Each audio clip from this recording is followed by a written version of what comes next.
Paula, ela é graduada pela USP em 2003, fez mestrado em Geodinâmica pelo Programa de Pós-Graduação Geodinâmica e Geofísica da Universidade Federal do Rio Grande do Norte, em 2006, Geologia Regional pelo Instituto de Geociências da UNB.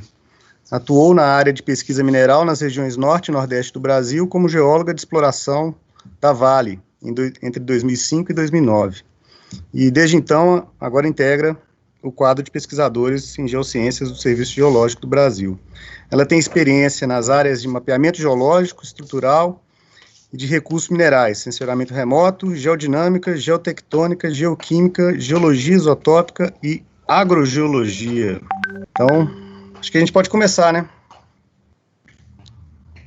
Ok, então eu vou começar aqui, né, agradecendo pelo convite, pela expectativa também. Espero não decepcionar. E eu gostaria, assim, de agradecer a Vale pela possibilidade de realizar esse trabalho mesmo, né? Porque tanto pelo conhecimento prévio durante a época de exploração, que quando eu integrava a equipe da Vale, e quanto pela forma com que a equipe da CPRM foi recebida de braços abertos, né? Quando a gente começou os mapeamentos sistemáticos na escala 1 para 100 mil.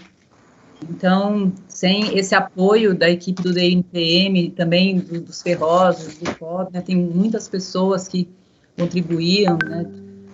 O Ivan Andrade foi uma pessoa muito importante dos ferrosos nesse trabalho. E todo o pessoal, né? É difícil falar um nome e não falar outros, mas dos que estão aqui ouvindo, muitos.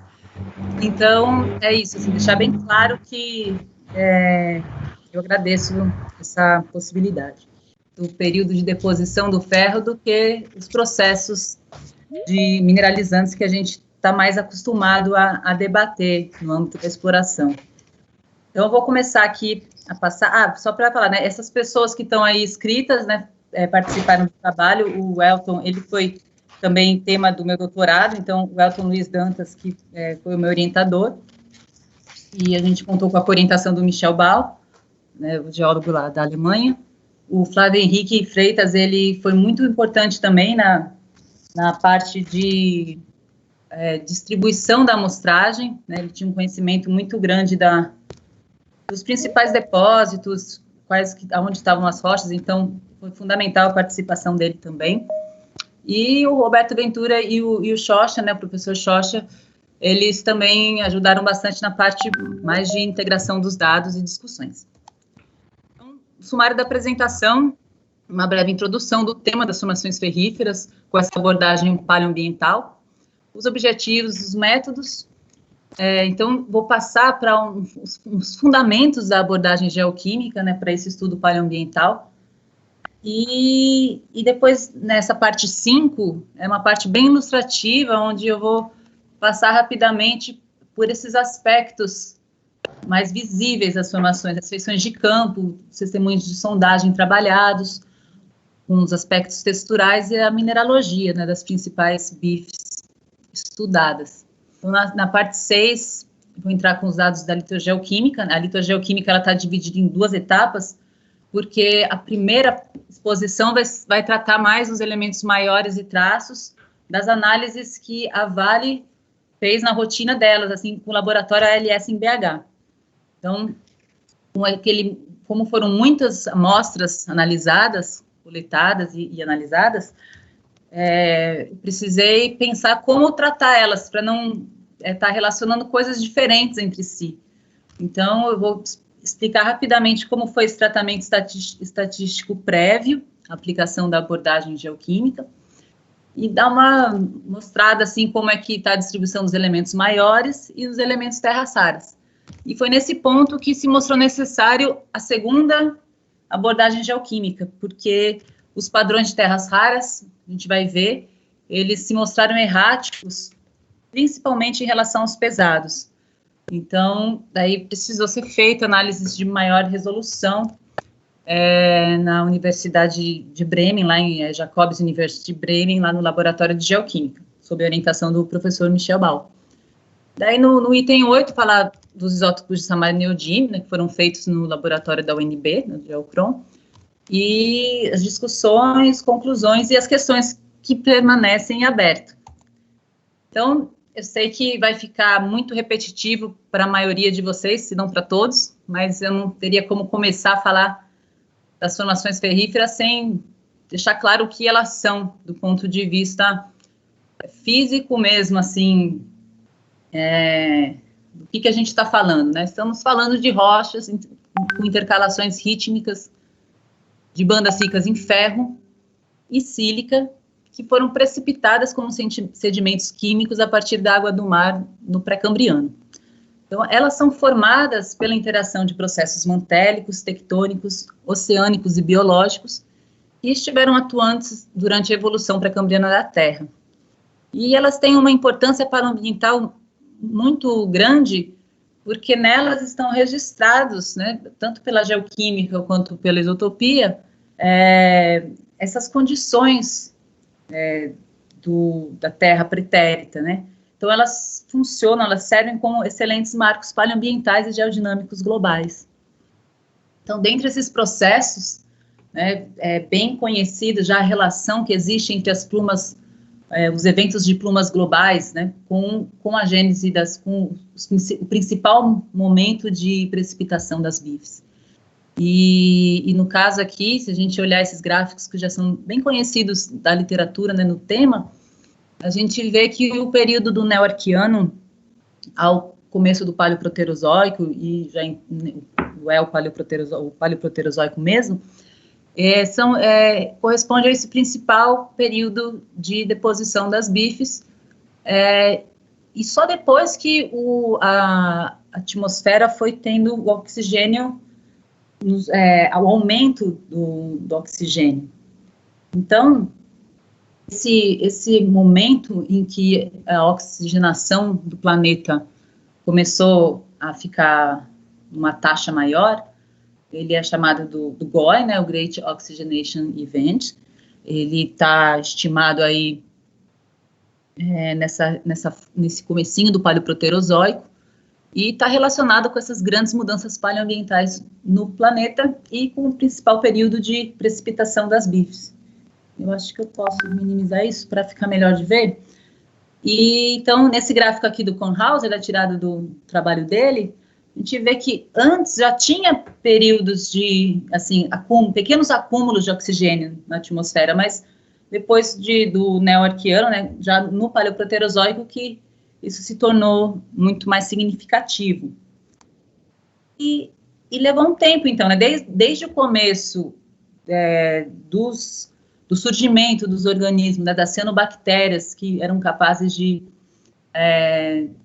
fazer a fotossíntese e liberar o oxigênio, disponibilizar esse oxigênio para a atmosfera, mas elas já existiam já desde lá, né, de muito tempo atrás, 3,5 giga-anos, e só depois que foi ter o suficiente para as bifes, para tanto os oceanos quanto as atmosferas se oxigenar.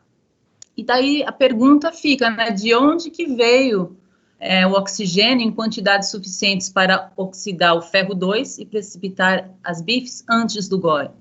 Então, daí a gente acaba tendo que olhar um pouco para a evolução dos processos biológicos para tentar responder essa pergunta e outras que estão relacionadas.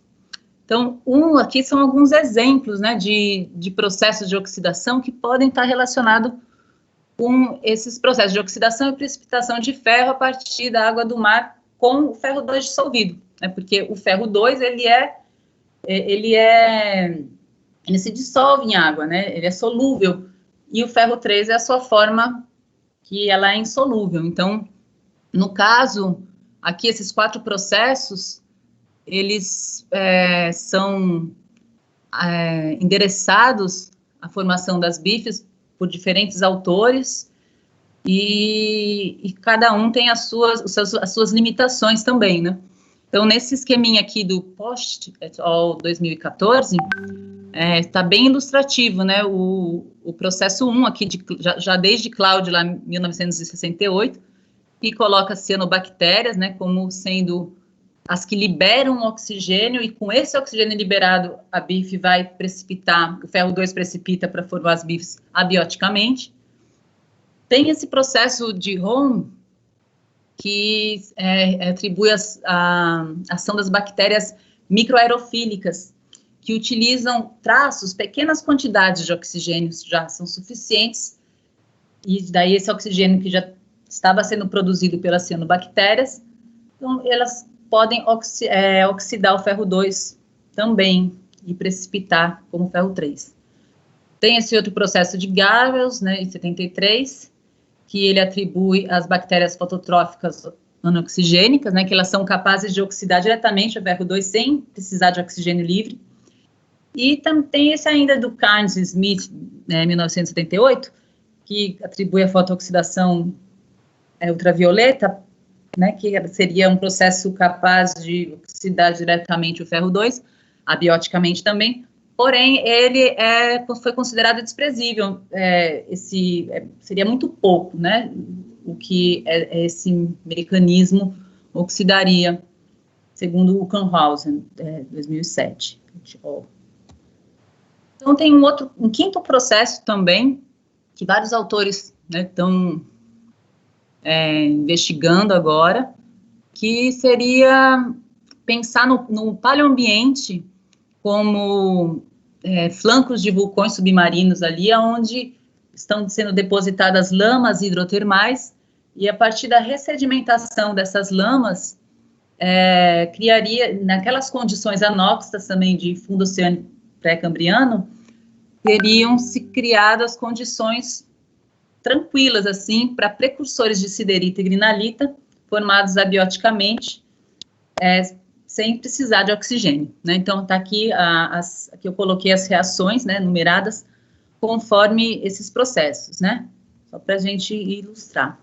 Mas aí esse outro mecanismo também tem uma limitação de como explicar a divisão espacial das faces das BIFs, né? De Klein-Belks lá, né? Daquelas BIFs óxidas, carbonato, sulfeto e silicática, né? Então, fica complicado também, tem essa limitação. Então, aqui são alguns exemplos da ação direta de micro-organismos nessas transformações redox, que podem ocorrer por 4 processos distintos, até hoje pensados, assim, né? Então, tem aqui a redução, deixa eu ver se eu consigo pôr o ponteiro, né? Aqui melhor assim. Então, aqui a gente tem, por redução anaeróbica, de ferro 3 para ferro 2, né? Um processo de redução de ferro dissimilatório. E também tem já por oxidação do ferro 2, que aí seria pelas bactérias microaerofílicas, ou pelas fototróficas anaeróbicas, ou também por aquelas redutoras de nitrato.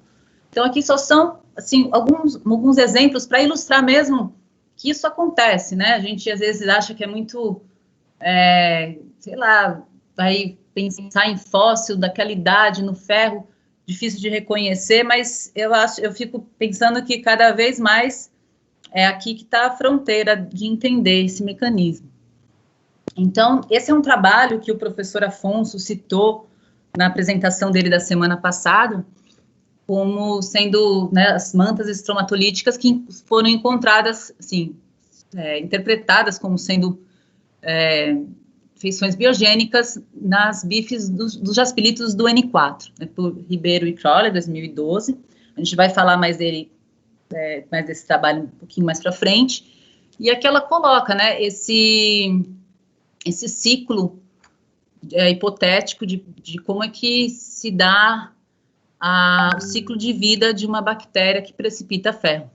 Então, aqui nesse caso, esses aqui seriam os microesferulitos, que ela chama de roseta, Ribeiro, né, Beatriz, com núcleo de hematita, né, são bolhas elipsoidais a trapezoidais, em anéis.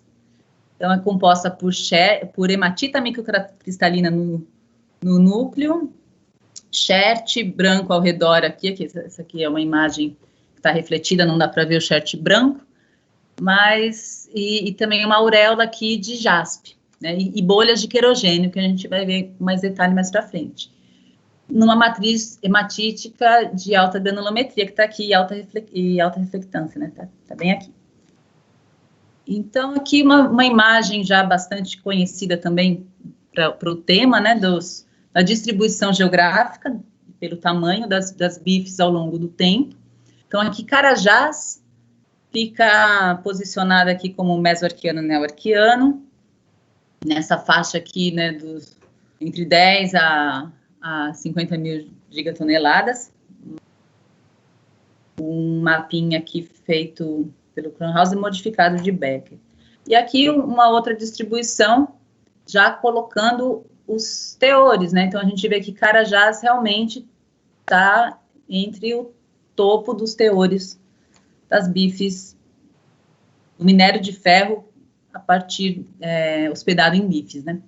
Então, essa figura foi uma figura que até coloco aqui inspirado no professor Macambira, né, no Joel, na tese dele, porque realmente, quando eu comecei a fazer o doutorado na UNB, eu estava trabalhando, meu objetivo era fazer correlação tinha conversado com o Elton lá no Congresso de Santos, foi daí que surgiu a ideia de começar a mapear a folha Carajás, e falei, poxa, quero correlacionar sequências do leste com de oeste, né?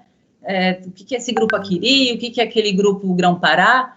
Pensei em fazer esse trabalho com o zircão detrítico.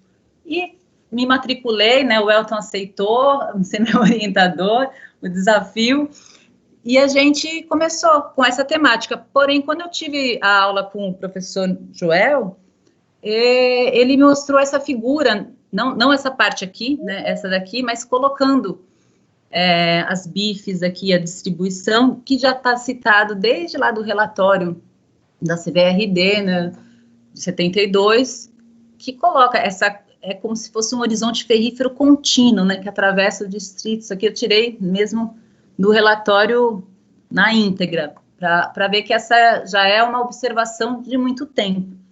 Então, foi aí que eu falei assim, poxa, se eu estou querendo um marco para poder correlacionar sequências, eu acho que nesse contexto de bacia Carajás, que é tectonizada, que é repetida por falha, que pode ter subbacia, pode ser uma só, a melhor coisa é buscar um marco, né? Então, foi aí que deu uma volta no trabalho e eu comecei a focar nas bifes, né? Então, também fica meu agradecimento aqui ao professor Joel, porque realmente foi muito bom o curso dele e abriu minha cabeça para algumas questões da província. Então, no caso aqui, essas bifes, elas são agrupadas na formação Carajás, e que tem, né, centenas de metros aí, né, variando de acordo com o local que você está na bacia, em meio ao pacote de rochas vulcano-sedimentares do Grupo Grão-Pará, na porção mais basal do supergrupo Itacainhos. Então, os objetivos aqui, né, depois dessa explicação de como foi a inspiração do trabalho, né, utilizar as bifes como marcos paleoambientais regionais na abordagem estratigráfica da província, Carajás, caracterizar essas bifes quanto às principais associações litológicas, feições texturais, paragêneses minerais, composições geoquímicas isotópicas, avaliar se a distribuição dos elementos terras raras mais ítrio nas bifes reflete a água do mar pristina, a partir da qual foram depositadas. E para, a partir daí, inferir as condições paleoambientais do mar neoarquiano, a paleoproterozoico de Carajás, e as tendências seculares do sistema atmosfera, hidrosfera, litosfera, biosfera, relacionados ao grande evento de oxigenação. Então, estimar o intervalo de tempo para a precipitação dessas bifes e gerar uma base de dados para comparação com as bifes mundiais. Então, os métodos, né, foi a seleção das principais bifes, com reconhecimento de campo e descrição de testemunhos, a amostragem de afloramentos e testemunhos, tanto das bifes como das rochas associadas, né, e a documentação das dimensões, dos contatos litológicos e estruturas, petrografia, né, com um pouco de MEV e EDS, só para as fases de mais difícil mesmo identificação, assim, na lâmina, e as análises geoquímicas, né, aqui eu marco bem, né, essa ênfase foi nas rochas mais preservadas da alteração, de alterações, assim, daí a alteração de todo tipo, né, que eu estou me referindo. Então, a gente buscou o material mais preservado, E a gente não trabalhou com minério, só a não ser quando ele realmente está identificado como tal, para comparação, que a gente vai ver. E a sistemática samário neodímio em rocha total. Aqui está com sistemáticas, mas é sem o S. Espera aí, que eu voltei. Então, aqui, rapidamente, eu vou falar dos fundamentos da abordagem geoquímica para esse estudo paleoambiental das BIFs, né? Então, para uma BIF ser considerada um arquivo da água do mar precambriana, é preciso que ela esteja livre de contaminação detrítica. Então, os teores dela, de alumínio, titânio, zircônio, tório, todos esses elementos que ficam em minerais mais crustais, em minerais resistados, eles têm que ser muito baixos, senão indica que ela está contaminada por material detrítico. E daí a gente vai começar a observar as especificidades do padrão de terras raras, né? Então, no caso, a água do mar moderna, que é essa curva aqui, ela tem essas características, né? Hoje ela tem uma anomalia negativa de sério, que indica ambientes oxigenados, mas só porque é água do mar moderna, mas no passado não tinha, né? Então, você vê que aqui é o exemplo da BIF de Issua lá, né? Já do paleoarquiano, né? Mesoarquiano. E aqui, outra característica, além do sério, a gente ter... Aqui ficou um pouco deslocado, gente, desculpa, acho que eu virei a figura. Então, uma coisa, essa setinha era para estar em cima do sério, essa daqui em cima do európio, né, que elas têm, geralmente, por ter essa associação com fumarolas de alta temperatura, elas têm anomalias positivas de európio, tem uma anomalia positiva de ítrio, né, a razão ítrio-rômio geralmente é alta, e de gaudolínio também. Esse daqui ficou deslocado as setinhas, né? Então, o que a gente tem que olhar aqui tem anomalias positivas de lantânio, e gaudolínio e ítrio. Não tá, não. Essa aqui que não precisava ter. Desculpa. Então, tá certo mesmo. É o próximo que fala do sério. E aqui, o sério, como sendo indicador do ambiente, né, de oxirredução. E aqui o európio, aqui deslocou. O európio também.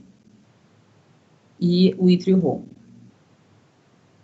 Então, agora eu já vou passar para essa parte mais ilustrativa do que foi, com que material que a gente trabalhou. Aqui está a distribuição da amostragem, né? Então, foram coletadas amostras da Serra Norte, na Serra Sul, na Serra do Tarzan, da Bocaina, Serra Leste, São Félix, um pouquinho na Serra do Rabo também, mais para cá. Então, aqui um mapa de maior detalhe, né, com um perfilzinho dos furos amostrados, né, bem hipotético aqui, e aqui os logs, né, com uma seção também fora de escala, mas inicialmente ali para dar uma ideia da sedimentação. Então, aqui, essa parte aqui que eu coloquei em português da legenda, foi já adaptando as novas propostas de estratigrafia, né?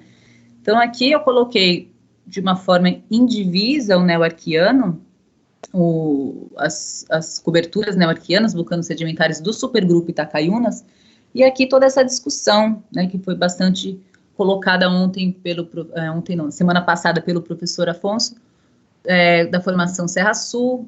Essa Igarapé Boa Sorte, que eu mantive esse nome em função do trabalho do professor Joel Macambira também, na mina do Azul, que ele define lá a seção tipo como sendo aquelas unidades em meio a águas claras que são manganesíferas, e a formação águas claras. Então, sempre nessa condição, né, lembrando bastante do que foi discutido na semana passada, sobre aonde que a gente tem discordâncias e aonde a gente tem conformidades correlativas, né?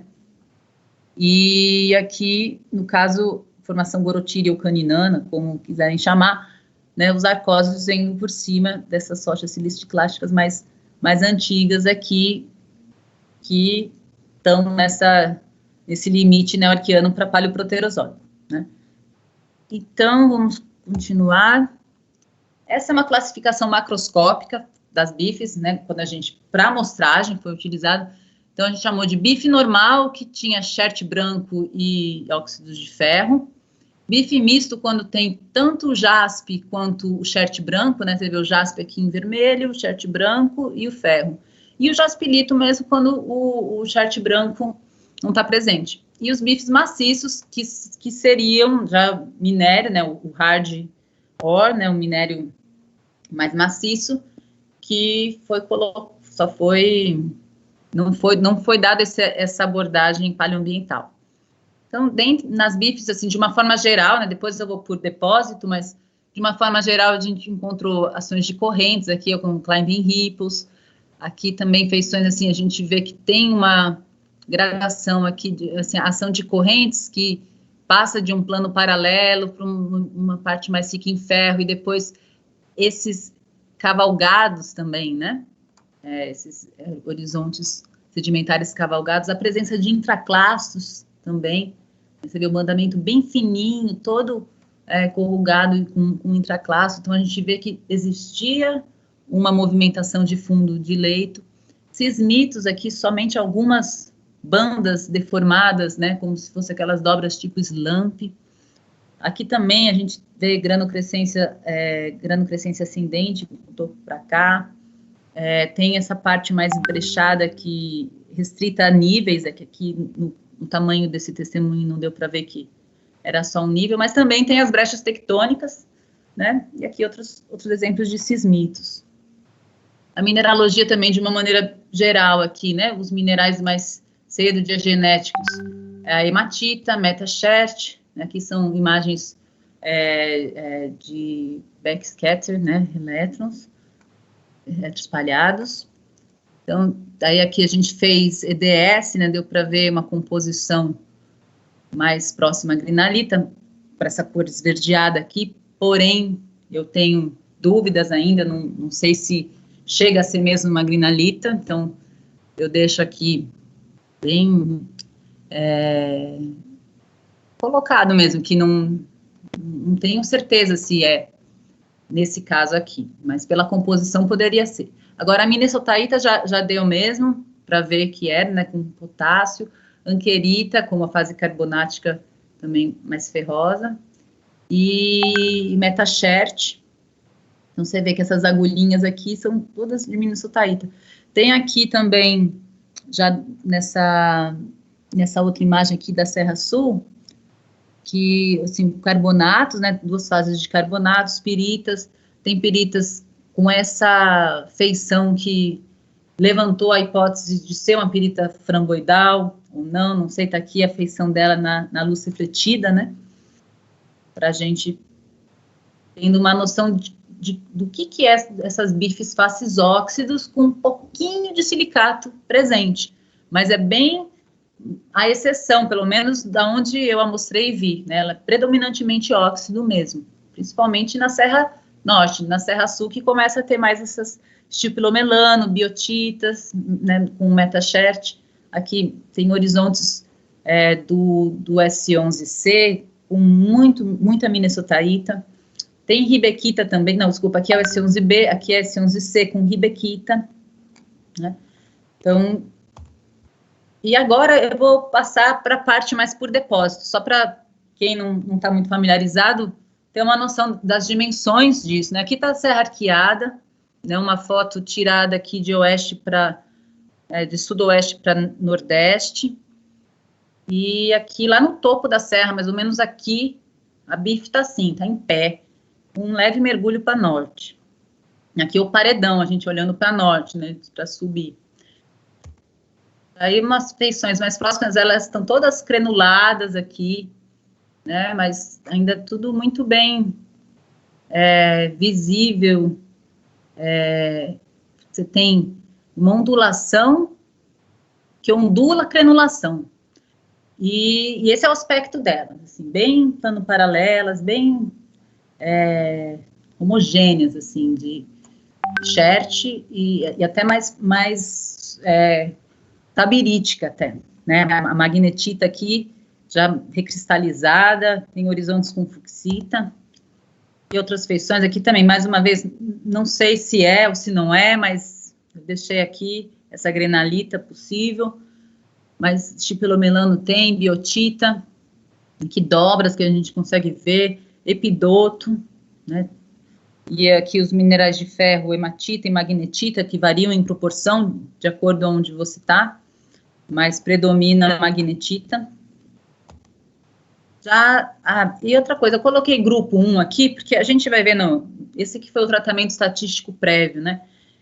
Para começar a trabalhar, como eram muitas bifes de ambientes diferentes, eu falei, será que elas são as mesmas, né? Então, é bom começar a dar um tratamento estatístico para dividir em grupos, e isso eu vou explicar um pouquinho mais para frente, mas a Serra Arqueada, nesse momento, como a gente ainda tinha aquele mapa, o mapa da CPRM 2008, Vasques, né, daquele trabalho da Geologia Estadual do Pará, a gente vê que lá a Serra Arqueada estava como parte do Rio Maria, né, então eu falei, acho que isso aí é mais embasamento, vamos colocar como um grupo 1, e coloquei um embasamento sul, né, aqui no caso o prospecto 116, ali Varanda, né, que o pessoal chamava também, que é só um morrinho lá leste-oeste a sul do cinturão Itacaiunas. Aqui o prospecto Selva também, com as bifes aqui, bem delgadinhas, né, então são outros tipos de bife, é um bife já que tem um fibólio, com granada, não é a bife Carajás, né, então chamei isso de grupo 1. E no caso a Serra Arqueada entrou como isso porque, para mim, naquele momento, ela pertencia a uma outra associação litológica. Daí, continuando aqui, então essa divisão em grupos do tratamento estatístico, ela foi baseada também na associação litológica, né? Então, o que tinha ao redor dessas bifes?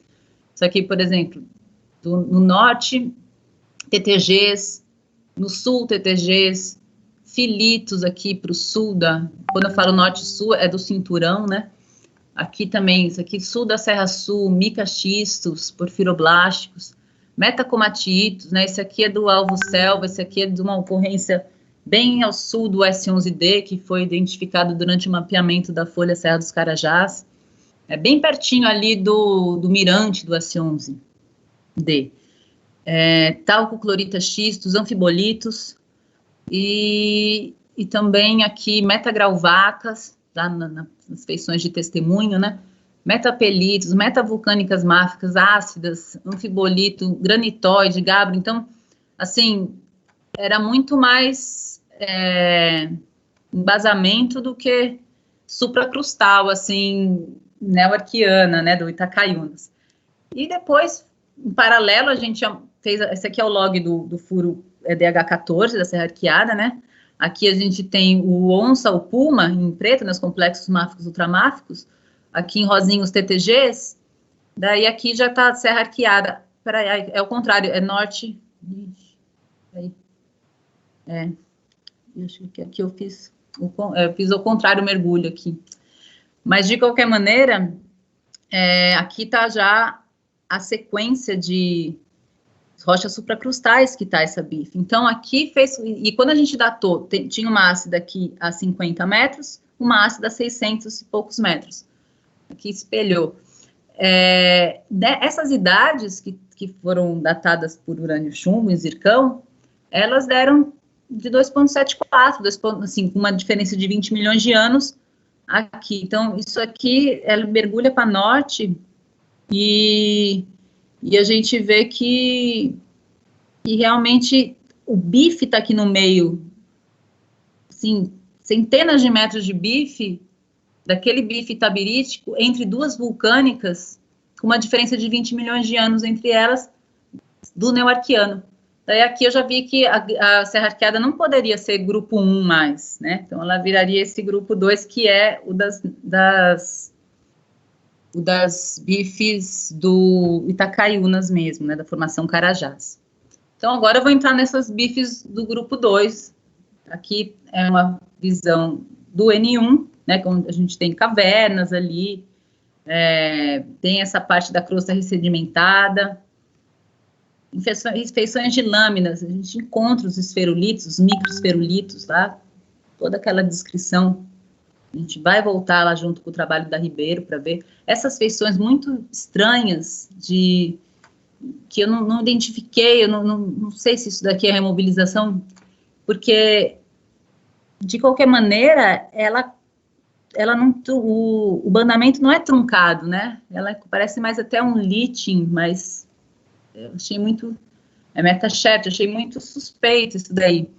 E aqui da parte dos óxidos de ferro, né, tem a magnetita martitizando também.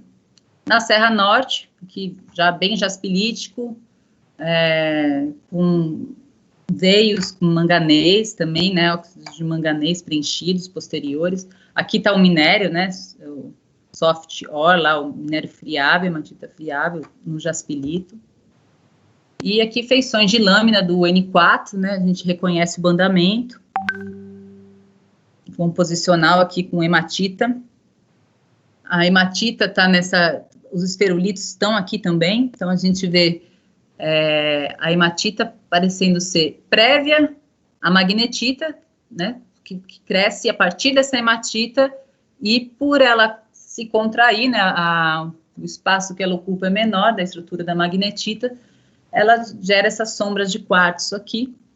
Então, como essa segunda fase em relação à hematita, né, a magnetita aqui, e depois tem, nessa outra imagem, a gente vê essas agulhinhas, né, como já sendo uma hematita especularítica, de uma outra fase. Aqui também a magnetita sendo martitizada. Já na Serra Norte, no N5, esse daqui, essa cava, ela realmente é um minério bem maciço mesmo, tem o jaspilito presente ali, e aqui foi o exemplo do minério mesmo, né? Não tem muito de bife preservada dessas alterações posteriores. Aqui algumas imagens também, essas feições aqui de pirita foram encontradas, essas possivelmente framboidal foram encontradas ali. Aqui tem também fases carbonáticas, né, anquerita, né, que a gente fez o EDS e viu essa composição mais rica em ferro. Aqui tem a serra do N8, da Serra Norte no N8. Aqui aquelas feições de corrente, são desse furo. Aqui presença de carbonato. No S11A, B e C, a gente tem também essa grande... Então, assim, eu quis colocar, para quem não tem muito contato com essas áreas, ver a dimensão, que são muito grandes mesmo, um mar de ferro, literalmente. E a gente vê que nem tudo é aquele minério rico, né? A gente tem essas bifes que hospedam o minério, e foi esse o foco do trabalho, estudar elas. Então, já na Serra Sul, a gente também reconhece essas feições suspeitas aqui de possível atividade biogênica, mas eu não tive as ferramentas para poder reconhecer isso, né? Não trabalhei com Raman, mas é algo que tem que ser investigado, né? Que a gente vê que existem dados na literatura, fotos de coisas bem similares que endereçam a atividade biogênica. Então, no caso aqui, a magnetita, com pequenas hematitas aqui, né, núcleozinhos, esse óxido de ferro se distribui de forma irregular, assim, tem lugares que eles são mais proporcionais, outros predominam a magnetita, e também a presença desses silicatos de ferro, né, no caso aqui, estipilomelano, e carbonatos também. Então, tá tudo bem, esses carbonatos secundários aqui, quando eu falo secundário, é que diagenético, diagenético, diagenético, mas eu não vejo eles como muito posteriores, assim, né, seria de uma alteração tardia, assim, porque eles truncam toda a estrutura, o banamento original da rocha, e tem um zonamento, né, tem núcleos jaspilíticos, metachert, e estão associados aqui a magnetita crescida também. Daí no S11B tem bastante, né, esse horizonte, não sei se é um horizonte só, mas a presença de minusotahita é bem marcante ali. Aqui também mais feições delas, né, como que ela ocorre. E o S11C também, né, já com estipilomelanobiotita, né, que indica já uma condição de início de querer começar um grau metamórfico baixo aí. Tem ribequita também no S11C, né, foi encontrado, pode ter em outros lugares também, mas onde a gente encontrou aqui foi no S11C, né, deu até para ver a presença aqui de sódio na microsonda, não, no EDS, né, qualitativo. E aqui, né, um aspecto da Serra Sul, aqui olhando para norte, aqui já estava começando a usina, né, a instalação da usina, quando foi tirada essa foto, foi acho que em 2015, né, 2016. Então, as lagoas, afloramento aqui mergulhando para norte, cavernas, aspecto aqui do testemunho, também mineralogia, magnetita, predomina o óxido de ferro, mas existem também traços de silicatos de ferro. E aqui a magnetita com essas perfurações nas bordas, né, assim, esses buraquinhos, indicando também a recristalização dela a partir de uma hematita por contração, deixando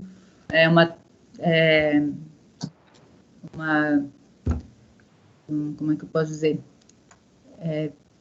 Tamanho, ocupando menos espaço, né? Então, e aqui tem piritas também. Então, Serra da Bocaina, né? Grande deformação aqui daqueles tipos pinch swell. Mas foram poucas amostras. No Tarzan também foi amostrado, contabilizado. Serra de São Félix, essa foto aqui, eu não fui na Serra de São Félix ainda.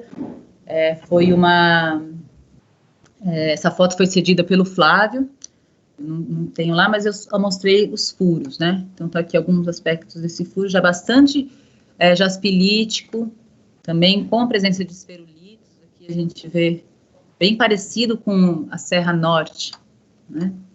E também esses minerais esverdeados, que eu fico pensando se é a grenalita, porque eu não consigo, é uma fase muito precursora, né? Eu acho que aí deve ter bastante gente que vai poder me ajudar com isso, escutando. E essa aí, mineralogia básica. Então, as rochas associadas a esse grupo 2, que eu quis dizer de grupo 2, supergrupo Itacaiana, formação Carajás, né, são essas rochas metovulcânicas básicas intermediárias e intermediárias a ácidas também. Metavulcanoclásticas, né? Essa aqui é uma rocha do leito do rio Paraopebas, um pouquinho antes da cachoeira, lá da garganta, lá. Então, a gente vê bombas aqui, é um afloramento bem legal. No meio do... E aqui algumas lâminas, né, dessas relações de contato aqui com essas rochas vulcânicas, são relações que aparentemente podem ser concordantes, mas eu não sei, vendo isso de um testemunho, fica sempre limitado ao testemunho. Então, acho que nesse caso, algo que prejudicou bastante a interpretação é essa questão de como é que está a geometria mesmo, a estrutura desses contatos, né? Porque quando a gente vê num testemunho, não tem como, por mais que você faça toda uma comparação, né, de testemunho, uma relação estratigráfica entre eles, ainda assim tem um espaço não visualizado muito maior do que o que você visualiza. Eu acho que o grande desafio ainda é esse, né? Rochas sedimentares também associadas ali. metapelitos redutores, esse aqui é um furo lá do N4, né, e esse aqui já é da Serra Sul, onde tem essa presença dessas... aqui ficou um branco, eu esqueci de apagar. Dessas piritas, assim, possivelmente esses nódulos, que podem ter origem também biogênica, né? Então, e daí tem a bife do grupo 3, que seriam essas, que agora a gente vai ver esse negócio de grupo melhor, porque eu preferi começar mostrando para saber o que está falando, né, do que falar dos grupos sem saber o que são. Essas do grupo 3, elas são bifes que elas estão no limite entre o que está claramente como embasamento e o que pode ser o Itacaiunas ainda misturado, né, colocado lá por falha, tudo. Então, aqui, por exemplo, é o contato sul, né, da Serra Sul com embasamento, já no S16, aqui dá para ver o corpo circular, essa aqui é uma visada do N1 para Nordeste, né, Norte e Nordeste, e aqui, em testemunho, esse furo 138, a gente vê a bife normal aqui, chert branco e magnetita, passando para um magnetitito. Esse aqui já é da faixa cinzento, lá, né, o alvo tupi, as bifes já com anfibólio. Aqui também o QT02, lá da faixa cinzento, já tem granadas. Então, mudou totalmente grau de metamorfismo e tudo, né? E o circular aqui, bife do circular também, já totalmente magnetita recristalizada. Aqui a Serra do Rabo, também algumas foram amostradas, aqui já é um minério bem deformado, né, tudo estirado. E a Serra Leste, isso aqui foi um afloramento, onde foi um minério maciço extremamente interessante, porque parece que a gente consegue reconhecer uma estruturação aqui, só que ele está tão enriquecido que você fala, nossa, como é que preserva? Será que é um bandamento de enriquecimento ou primário ainda, né? Então, agora vamos começar com a litogeoquímica dos óxidos maiores, de elementos traços, mas, assim, as análises feitas pela Vale. Daí, no caso, aqui eu vou explicar como é que eu peguei esses dados que começaram a aparecer. Com base no que foi colocado anterior, ilustrado, esses grupo 1, grupo 2 e grupo 3, eu fiz uma análise da função discriminante, que ela é baseada na matriz de correlação dos dados geoquímicos. Então, para 378 amostras de bifes, e para 54 elementos químicos, né, que foram considerados como variáveis independentes, todos quantificados em ppm, eu pré-classifiquei em grupo 1, grupo 2, grupo 3, com base na informação de campo, e rodei a análise no software estatística. E daí, a partir dessas matrizes de correlação, foi criado um modelo discriminante com 33 variáveis que mostraram variâncias mais significativas na discriminação dos grupos. Então, aqui está, né, a matriz do grupo 1. Então, a gente vê os elementos com correlações positivas, né, maiores que 0,5 em vermelho e os menores que menos 0,5, né, correlações negativas em azul. E a matriz de correlação das bifes do grupo 2. Então, a gente vê aqui, ó, de 378 amostras, como é que ficou essa classificação? Aqui é uma visão espacial delas, né? O grupo 1, o grupo 2 foi o que teve mais porcentagem correta. O grupo 1 já nem teve, porque realmente Serra Hackeada depois viu que não era mais um. Mas o que foi mais importante de fazer essa análise antes foi escolher trabalhar apenas com o grupo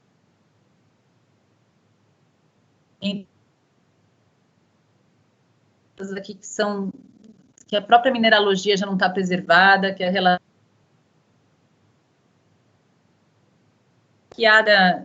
também, né, trabalhada com mais critério, porque por mais que ela, pelo dado de urânio chumbo, ela pertence ao que seria uma formação Carajás, né, neoarquiana, entre aspas, ela também ela tem uma mineralogia diferente, né? Ela já é mais estabilítica, ela não é tão mais como essas do grupo 2. E como é que variou esses elementos maiores, né? Daí aqui para todas as amostras. Tem só uma ilustração, assim, baixos conteúdos aqui de alumínio em geral, mas ainda assim tem alumínio. Então, depois algumas aqui vão sair. E quando eu falo assim, algumas aqui vão sair, é para abordagem paleoambiental.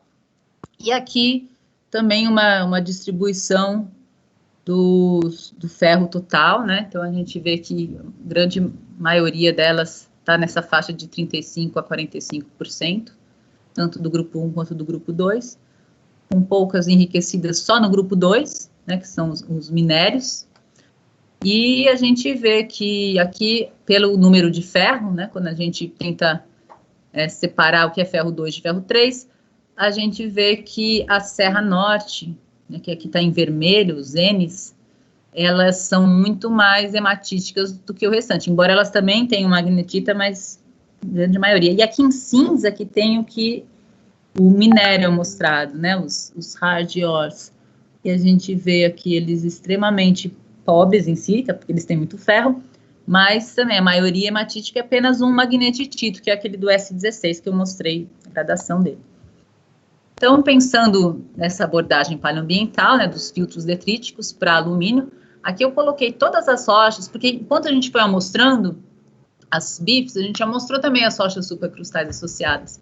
Então, aqui, isso foi bom para a gente realmente comparar, né? Então, você vê, essa diversidade de rochas que tem ali intercaladas, quando se compara com as BIFs, né, elas são realmente muito puras, as BIFs, né, BIFs puras, e as impuras que passou por aquele screening, né, que a gente fez do titânio, do alumínio, do titânio, do zircônio, elas foram consideradas impuras, então elas têm mais alumínio, aqui já dá para ver bem isso.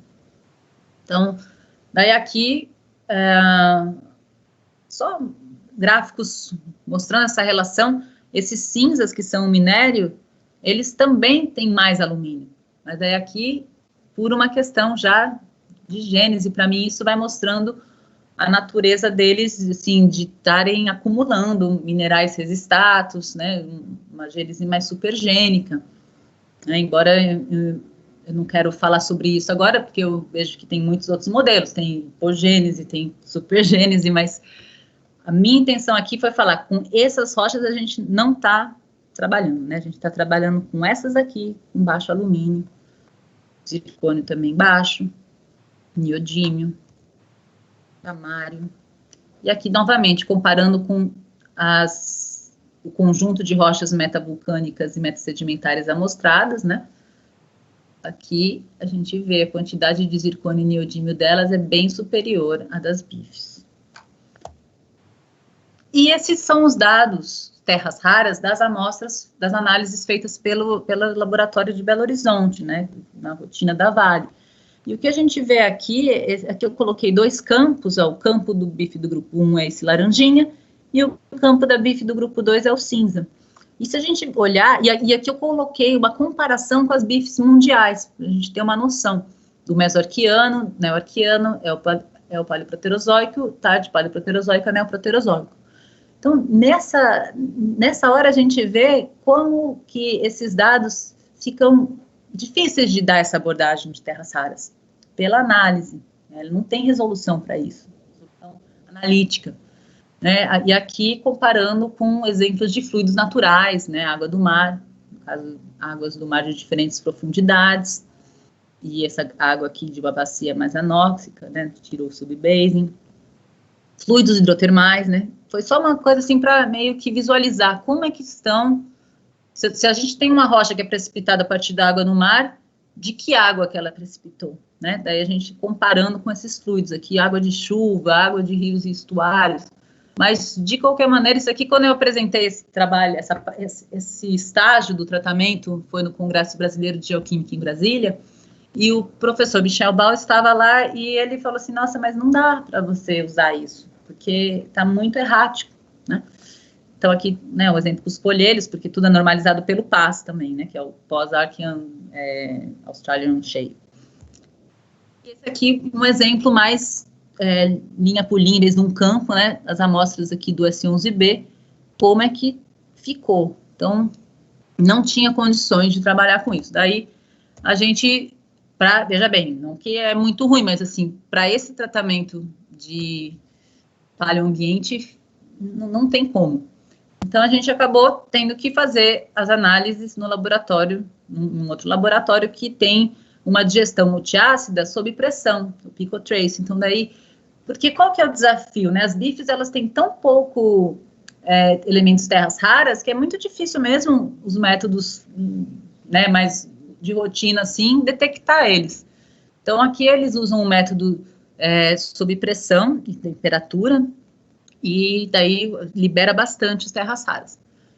A gente fez, e aqui, por exemplo, foram todas os batches, né, de análises que a gente fez, de maio, junho, agosto, né, com as amostras que eu vou apresentar daqui para frente, algumas delas em microbandas, né, que a gente fez microdrill, lá também na Jacobs University, e aqui são as amostras de controle de referência, né. Então, em verde são os padrões do ISHUA, né, o IFG. Então, para cada lote analisado, você vê que a qualidade está boa. E aqui também, só que aqui foi usado o do Temagami, lá do Canadá, né, o padrão do ferro 3. Aqui deu um probleminha, mas provavelmente porque esse aqui foi onde eu analisei os hematititos, então talvez tenha um problema até portanto, pela quantidade de ferro, né? Então, como é que ficaram os padrões com essas novas análises, né? Então, aqui a gente está falando dos furos do N1, né, das amostras do N1, as feições suspeitas, lá estranhas, de atividade biogênica, e essas aqui, ó, uma delas, e tudo que está em verde ainda é o padrão do ISHUA, tá, que eu mantive, no lote que foi analisado, e o que está em roxo são os padrões do ferro 3, lá do ferro do Temagami, do FR3.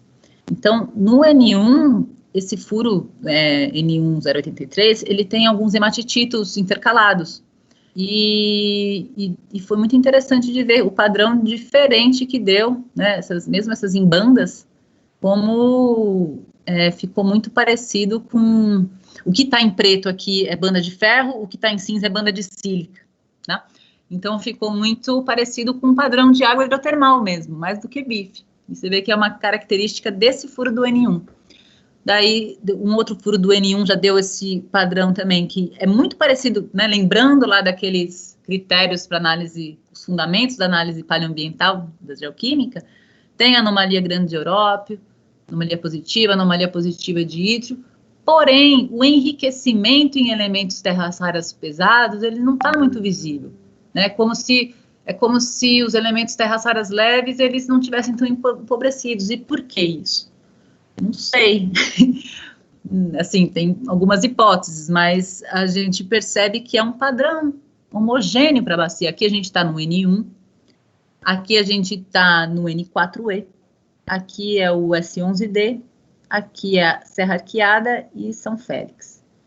Então, aquele típico enriquecimento em terras raras pesados que tem nas bifes, que tem na água do Mar Moderna, não está muito visível aqui. E esse daqui é um exemplo de um hematitito, só para comparar, que eu coloquei aqui, do furo, que também tem intercalado aqui nesse furo. Agora, os hematititos aqui, eu repeti eles aqui, ó. Tem os hematititos aqui. Aqui, hematititos da cava do N5E. Aqui da Serra Leste, daí você vê que na Serra Leste já deu uma anomalia negativa de sério, né, indicando já um ambiente mais oxigenado, mas não sei até onde, por ser um hematitito, isso, eu não posso falar aqui de coisa paleoambiental, tá, mas eu só coloquei porque já que a gente estava fazendo, foi e se esses hematitos, tem sempre aquela hipótese, né, será que esse enriquecimento em ferro não poderia ser primário, sei lá, né, o pseudodiagenético, um oásis de bactéria que está oxida. Pelo que a gente está vendo aqui, não parece isso, né? E parece que é um processo mais supergênico mesmo, ou hipogênico. E só um magnetitito, que é aquele lá do S16, que já deu um padrão bem diferente. Ó. Esse daqui já é o que mais se aproxima do que é uma água do mar, embora seja um magnetitito. Porque você vê esse padrão de enriquecimento em terras raras pesadas. Aí aqui as semelhanças, né? Aqui eu coloquei uns gráficos. Anomalia positiva de lantânio e de gaudolínio, então, grande maioria das bifes tem essas anomalias, né?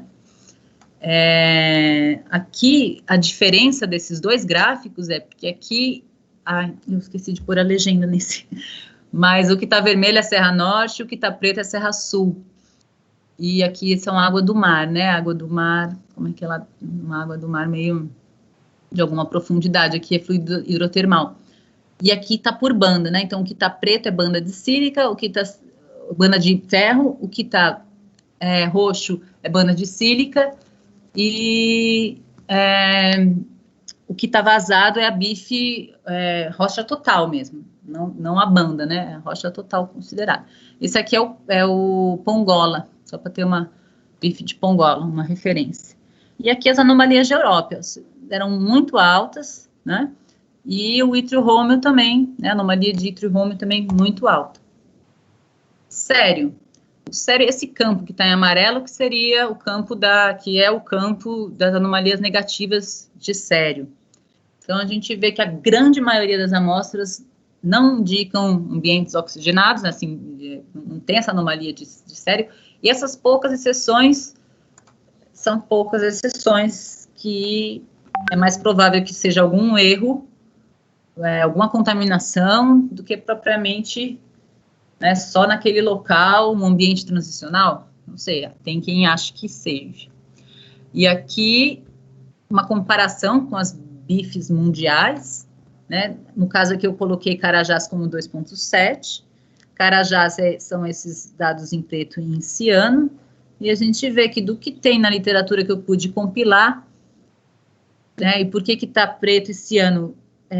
Preto é esse trabalho, e ciano são referências, né, trabalhos, alguns trabalhos que tem também a anomalia de Europa, da Lindemeyer, lá na Serra Norte e tal. A Serra Norte muito altas anomalias de Europa.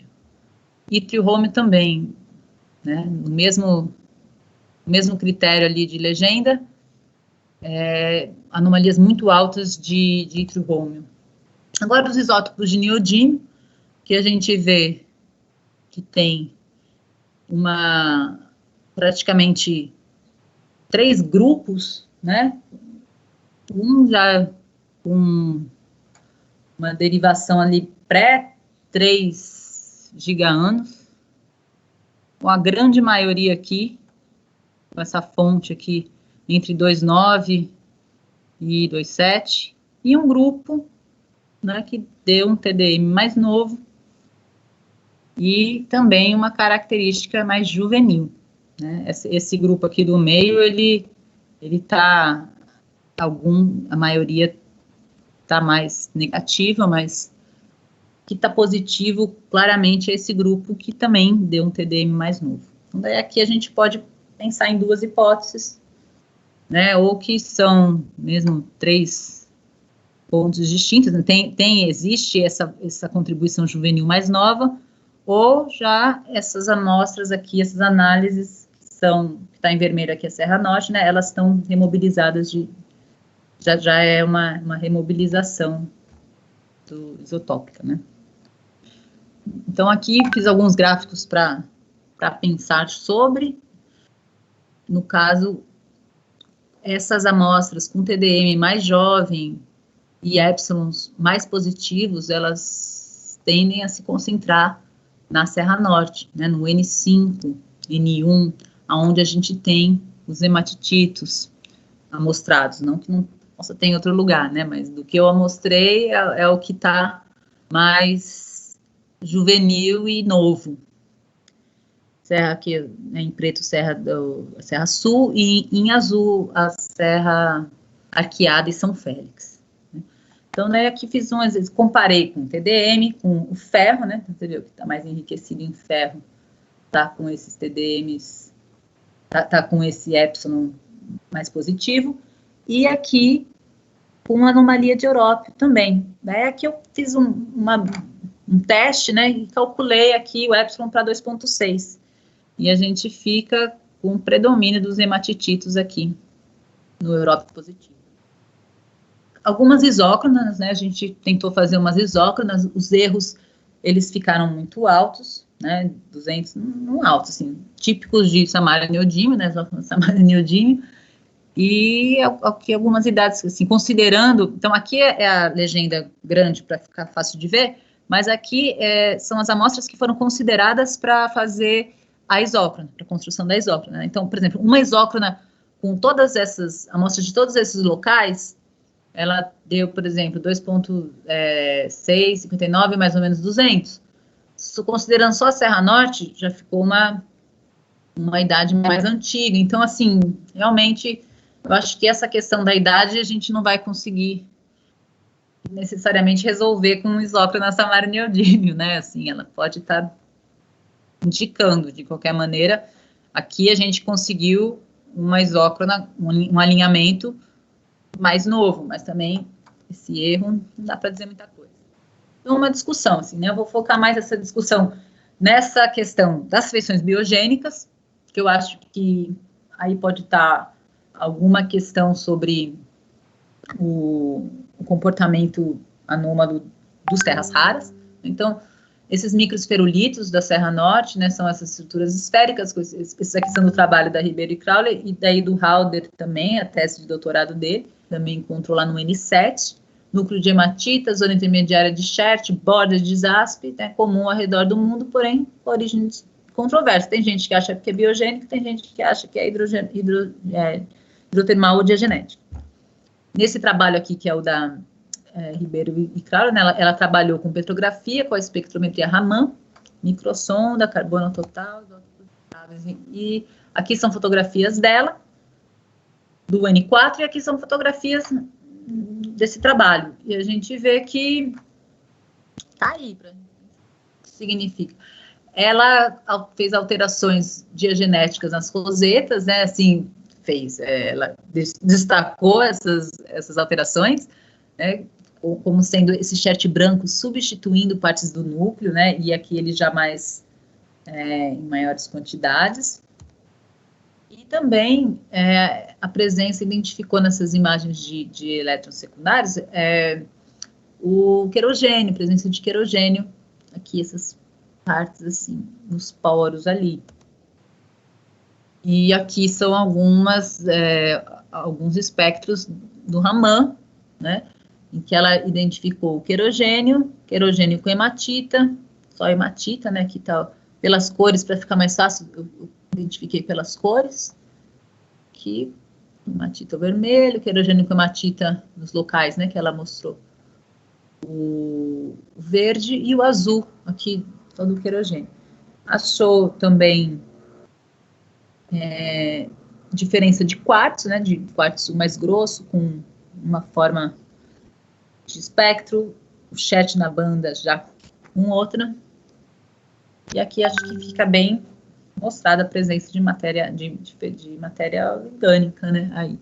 Aqui é uma dúvida, né, no caso aqui é da Serra Norte, desculpa, eu confundi aqui o número, é do N5.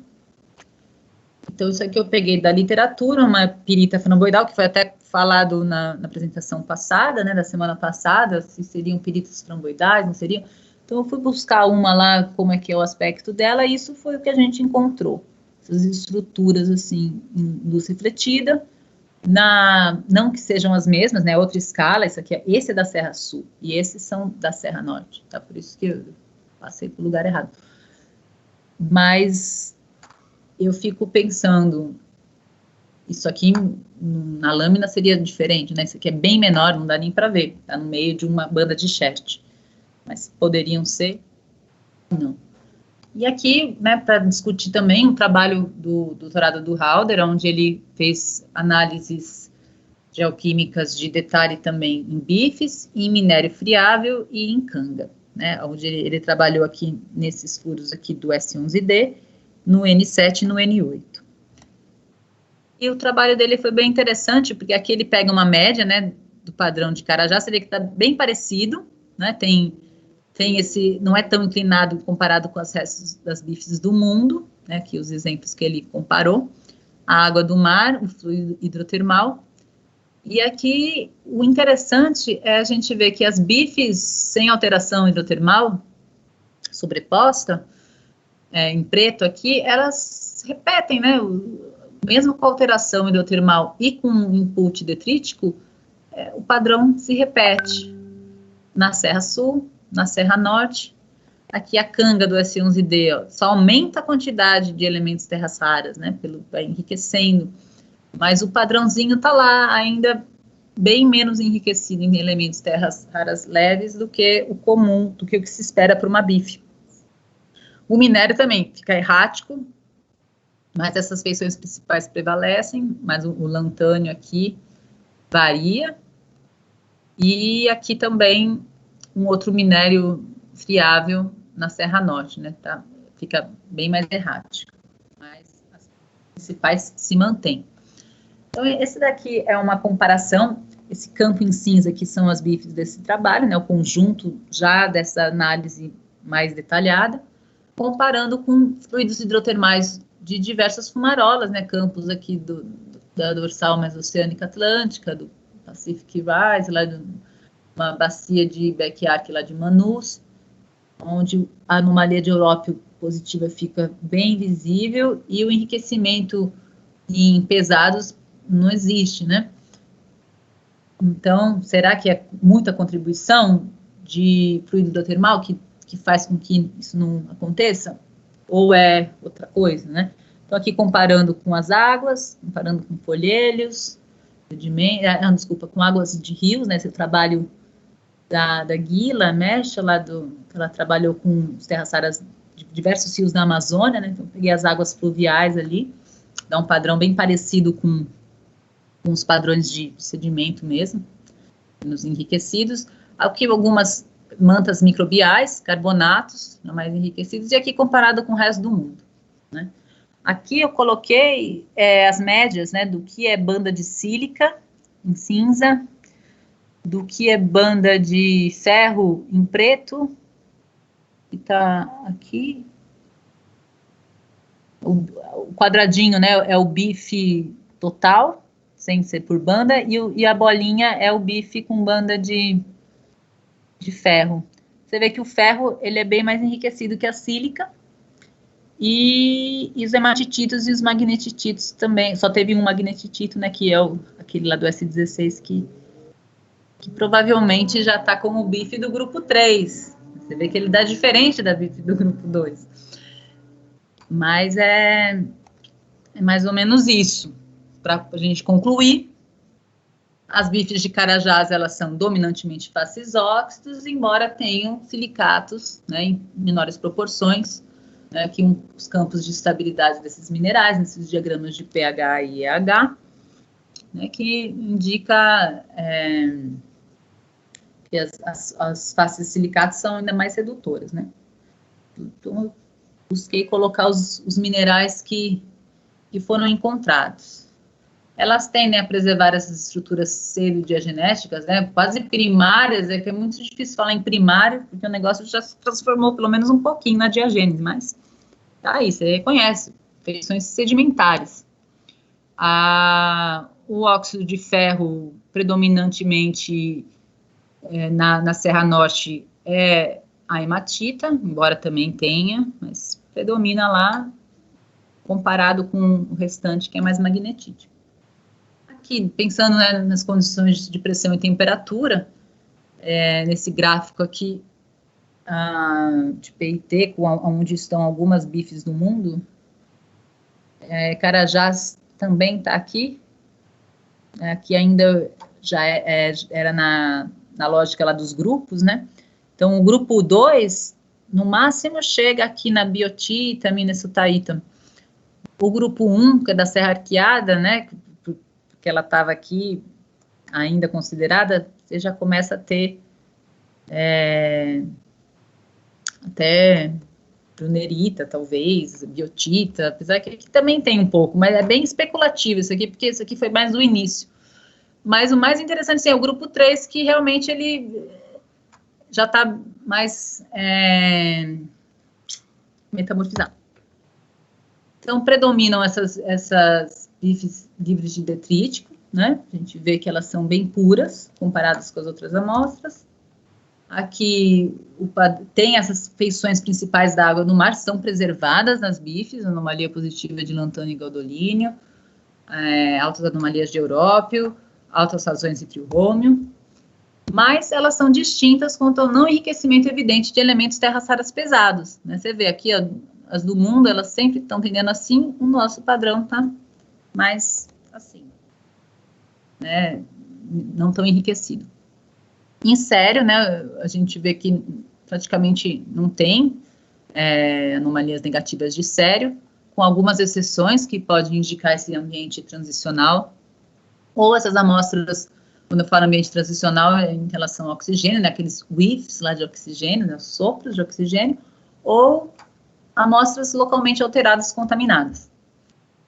Né, as razões de triorômio supercondríticas, né, elas estão indicando um fracionamento em sistemas marinhos abertos, porque o home ele é absorvido as partículas em suspensão bem mais rápido do que o ítrio, então vai enriquecendo em um em detrimento do outro, de acordo com o local que você está na bacia. É uma das interpretações, mas também tem a ver com a presença ou não do ciclo do manganês e coisas desse tipo.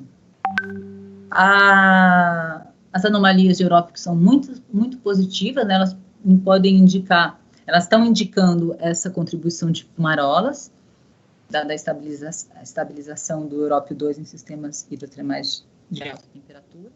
E questões que permanecem abertas aqui, né, esse enriquecimento, aqui eu coloquei, não é um enriquecimento anômalo em leves, mas assim, é o não empobrecimento, né? Não está tão empobrecido quanto geralmente eles podem sugerir a influência de atividade biológica, propensa a desencadear processos de fracionamento e enriquecimento em leves, relativa, né, enriquecimento relativo, não sei, é uma das possibilidades. Então, aqui, só para a gente pensar sobre isso, né, quais são alguns ambientes químicos onde a vida microbiana ela pode ser sustentada por essas reações desencadeadas, né, pela oxidação do ferro 2, né, e um exemplo das bifes de Gunfrit, já mais novas, né, de 1,8, mas onde tem os horizontes estromatolíticos. E a gente vê, embora aqui não tenha o ítrio, né, eles não analisaram o ítrio nesse trabalho, mas a gente vê já aqui nesse padrão para Schert,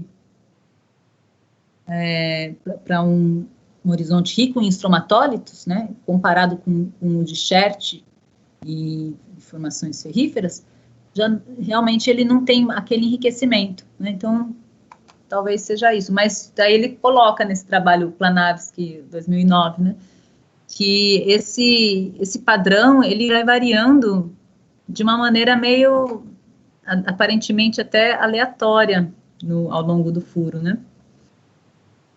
É uma questão a se pensar o que pode estar controlando isso. Então, questões em aberto ainda, um ambiente deposicional, né? Eu coloquei esse trabalho aqui, tem muitos trabalhos que falam disso, mas esse é um trabalho bem interessante, porque ele leva a gente a pensar, né, na apresentação também na semana passada do professor Afonso, sobre aquele ambiente de formação da formação Serra Sul, mais talude, posição mais de talude para sul, posição mais distal para norte. Será que isso é uma recorrência tectônica? E já nas bifes a gente teria esse ambiente deposicional se replicando com outras condições de atmosfera? Qual é a idade da formação Carajás? Para mim ainda é uma questão em aberto, embora talvez todo mundo aqui vai falar que está mais do que certo que é neo-arqueano, mas assim, eu fico vendo, realmente, nesse ponto, eu percebo que a minha observação é limitada, né, não estou dentro de uma mina de ferro, não vi todos os furos, mas eu ainda, do que eu vi de relação de contato, são, de certa forma, dúbias, sabe? Se você está num testemunho, como é que isso evolui para os lados, né? Então, eu acho que isso, eu coloquei até essa questão em aberto, porque eu sei que é isso que o povo quer saber. Só que, assim, eu não tenho esses elementos estruturais para bater o martelo nisso, porque, para mim, ainda tem repetição de camada, o negócio dobra, falha, desloca, você vê dentro de um furo, na mina... Não sei, eu posso estar redondamente enganada, não ter visto alguma coisa, muitas coisas com certeza não vi. Então, eu deixo mais para o pessoal que está diariamente aí para falar dessas relações melhor. Mas até onde eu vi aqui, né, por exemplo, essas imagens aqui, que é dessa formação Serra Sul, lá do Tarzan, né, do trabalho lá acredito que é um dos mesmos furos ali, ou o mesmo contexto, mas a gente vê esses clastos ainda assim meio... Parece que eles ainda estavam, sei lá, num estado meio plástico, um pedaço do substrato. Não sei, aqui, por exemplo, uma vulcânica cortando a bife aqui, parece também uma relação de corte aqui, parece já mais concordante, mas será que é só nesse pedaço? Aqui cortando aqui essa vênula aqui, a bife já associada a esse limite de bife com uma vulcânica. Então, fica aí, questões em aberto, bife tipo Carajás, né, daí dentro desses bifes, desses tipos que já estão em desuso, porque a gente vê que cada coisa acaba sendo uma coisa, mas se a gente quiser dividir em cada realidade, cada contexto geológico vão ter as suas peculiaridades sempre, mas se a gente quiser fazer esse esquemão de, é tipo 1, tipo 2, acho que não se aplica mais essa divisão nesse momento, e é isso aí. Eu agradeço a atenção e fico à disposição aqui para... Obrigado, Ana Paula. Nossa, excelente apresentação, muita informação, né? Mas um belo trabalho aí. Pessoal, quem quiser fazer pergunta aí, pode levantar, pode usar a mãozinha, aí eu vou acompanhando aqui a ordem, tentar ver quem tá primeiro, fica à vontade aí. Falar agora ou é melhor, né? Bom, primeiro sobre essa questão dos grupos, esse foi uma abordagem preliminar, justamente, assim, eu concordo com o que você falou. Então, assim, eu quis mostrar isso pela química. A própria química definiu que são coisas diferentes pelos processos que tem. Então, assim, eu separei eles primeiro, justamente para não ser, e fiz o tratamento estatístico, para não ser só uma interpretação de campo, mas também ser uma interpretação geoquímica de como esses processos alteraram, né? Tanto que foi isso que eu tentei mostrar, assim, é que acho que você já conhece, você, Fernando, né, conhece muita gente aí também, tanto os depósitos e tudo, que eu falo assim, para quem nunca viu, qual que é a diferença de um bife ou de outro, né? São diferentes por esses processos superimpostos, e foi isso que eu quis que a geoquímica me confirmasse, para eu poder falar, bom, para trabalhar com paleoambiente, com reconstrução de condições de oceanos antigos, é melhor trabalhar com esses mais preservados, que são esses aqui, né? Então, foi essa a tentativa, e tanto que o próprio Serra Arqueada ali se mostrou no meio já por outros critérios, como não sendo um outro grupo por uma questão de gênese anterior, mas de transformação, né, de processos superimpostos. Então, eu concordo com você nisso, acho que talvez foi só a maneira de eu colocar que não deixou claro isso, né? Tanto que essa abordagem eu até abandonei, assim, é que eu quis aqui colocar como é que foi o desafio de pegar um monte de bife diferente e trabalhar junto, né? Então, eu coloquei coisas que eu fiz para qualificação, né? Não foi nem uma coisa que a gente, já até abandonei essa questão dos grupos, mas eu senti que era importante mostrar como que se caminhou a classificação e a escolha com que rochas trabalhar, né, num mar de rochas ferríferas e ferrosas. Sobre a questão da idade, tudo bem, né, assim, é o que todo mundo fala, é o que está super publicado, mas, assim, eu não sei, a camada da vulcânica superior, aonde ela está datada com essa idade, sabe assim? O que eu estou questionando é a validade dessa idade numa vulcânica superior, entendeu? Como que a gente tem esse controle de o negócio não tá cortado, não tá rotacionado? Porque, assim, se a gente olhar os dados de neodímio desse trabalho, a gente vê que tem um núcleozinho lá mais jovem. Ele pode ser remobilização? Pode também, é uma das hipóteses. Mas pode não ser. Então, assim, é algo que a gente precisa olhar com mais cuidado por essas amostras. Eu não estou falando... Por isso que eu deixo em aberto, sabe? Porque, assim, mais do que... Eu acho, assim, que uma informação errada, ela é pior do que uma não informação, sabe? Então, não estou falando que está errado também o que você está falando, né? Não sei, o que eu estou querendo dizer aqui.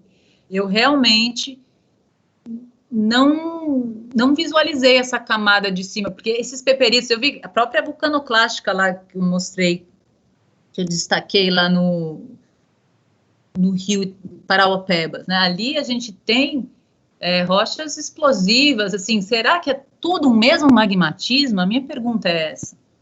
Será que esse magmatismo é o mesmo evento magmático que pôs a bife no meio e ficou tudo no neoarquiano? Ou será que tem pulsos? Então, assim, é essa dúvida que eu tenho. Eu não sei se o controle da camada superior, da datação da camada superior é algo tão, assim,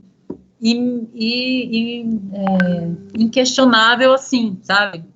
Com todo o respeito a quem fez. Aí, falando da geoquímica, né, que eu acabei esquecendo de comentar, que você perguntou, e assim, até para te falar também, né, eu coloquei o foco nas bifes aqui, porque já ficou grande e talvez ficasse meio difícil de falar de tudo, né, dos outros dados, mas já pelo quimismo das vulcânicas, já dá para você ver que não é um ambiente só.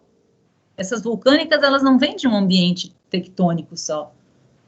Então, assim, até por isso eu fico em dúvida se essas duas camadinhas são os mesmos eventos, sabe? A minha perspectiva nesse momento, eu não estou querendo falar para todo mundo também, porque eu tenho consciência que cada um tem um grau de familiaridade com as rochas e com a geologia local, né? Mas para o que eu tive de familiaridade até o momento, eu não consigo falar que esse vulcanismo é um só, é um ambiente só.